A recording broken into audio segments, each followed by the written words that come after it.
안녕하세요. 봄, 여름, 가을, 겨울 피부과 강순 원장입니다. 오늘은 여러 가지 부작용 시리즈 중에 거의 마지막이 될 것 같은데 실리프팅에 대한 부작용에 대해서 좀 말씀을 드릴까 합니다. 실리프팅은 사실 저희 병원에서 좀 많이 하는 시술 중에 하나고요. 그리고 또 제가 실리프팅에 관한 논문이라든지 발표 그리고 책 이런 것들을 좀 많이 저술한 관계로 주위에서 병원에서 생기는 여러 가지 실리프팅 부작용에 대해서 의뢰도 많이 주시고 실제로 실리프팅에 대해서 부작용을 생기신 분들이 저희 병원에 오셔서 상담하시거나 해결하시는 경우들이 좀 많아서 핵심만 찍어서 바로 설명을 드리고자 합니다.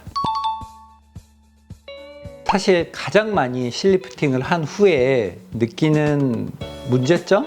부작용이라고 할 수도 있죠. 실은 기본적으로 탄성을 가진 고체입니다. 이런 것들이 조직에 들어가서 조직을 당겨 올리고 그런 것들이 이제 녹으면서 유착이라는 과정으로 리프팅을 하게 되는데, 처음에 없던 곳에 실이 들어가게 되면 그 실이 느껴지는 불편함이 있습니다. 그런데 이러한 실이 피부에 너무 얇게 고정이 되거나 얇게 들어가는 경우에는 그 느낌이 좀 더 많이 생겨요. 적당한 깊이가 있는데 그 깊이가 적당하지 못한 경우에는, 특히 얇게 들어가는 경우에는 이제 소위 말하는 딤플, 땡김 현상 이런 것들이 생기기 마련입니다.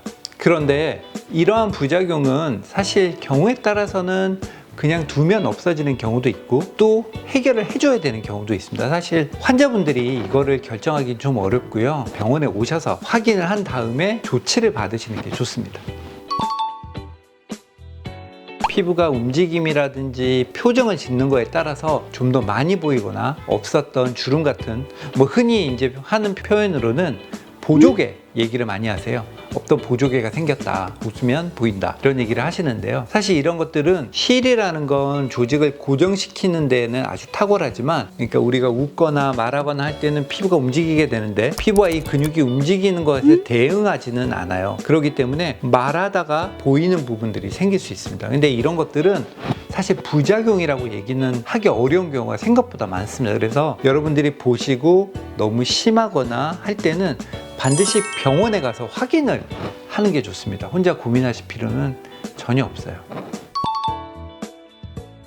한 달 반 정도 됐는데 실이 만져진다면 실 끝이 이렇게 피부를 위쪽으로 약간 건드리면서 이렇게 튀어 올려오려고 하고 있는 상황이거든요. 이런 경우에는 제거하는 게 맞습니다. 피부의 끝에 걸려있는 실은 자칫하면 염증이나 유가종을 만들 수 있거든요. 그렇기 때문에 한 달 반이나 됐다면 이것은 병원에 가셔서 제거하는 게 맞습니다. 언제 제거하느냐가 중요합니다. 이게 한 달 정도 아니라면 다시 광대가 좀 작아지고 다시 얼굴은 꺼지는 느낌이 들 수 있는데, 한 달이 지나고 두 달이 지나고 만약에 이 정도에서 제거를 한다면 그것은 실을 제거하기도 어렵거니와 실이 제거가 된다고 해도 올라간 유착된 부분들은 좋아지지 않습니다.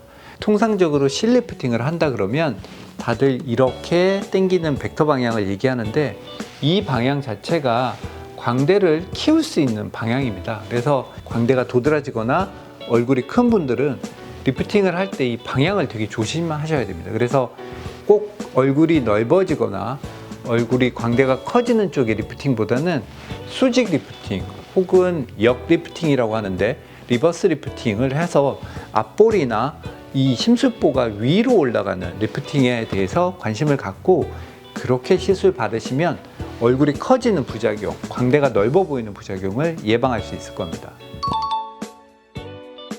이렇게 뱀처럼 실이 아주 얇게 보이는 경우들이 있어요. 이런 경우라면 거의 시기하고 관계없이 제거를 하는 게 맞습니다.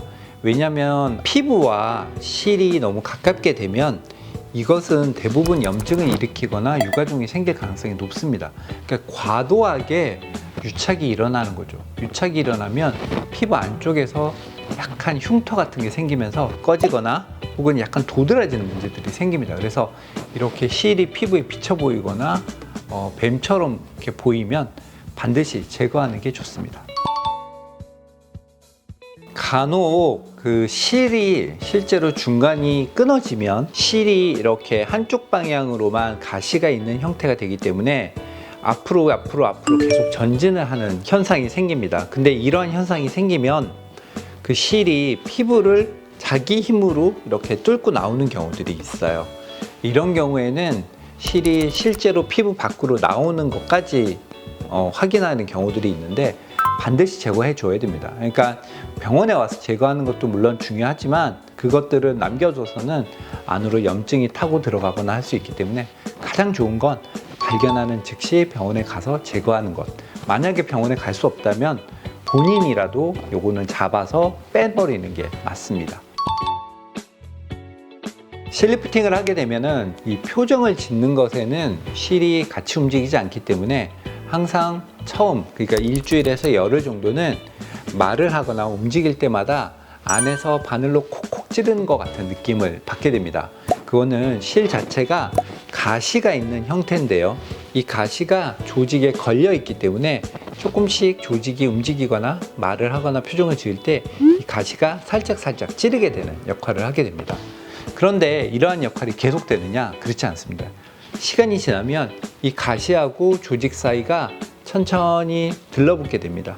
그걸 우리가 유착이라고 하는데 이렇게 되면 통증이 느껴지지 않습니다. 그렇기 때문에 보통 일주일에서 열흘은 아픈 건 당연하고 만약에 2주가 넘고 3주가 넘었는데도 통증이 있다면 그건 병원에 가서 확인 한번 해보셔야 되겠지만 통상적으로 7일에서 아주 길게 간다면 2주 정도 지나면 그러한 통증은 사라지니까 너무 걱정하지 마시고 편안하게 첫 일주일을 보내시는 게 좋을 것 같아요.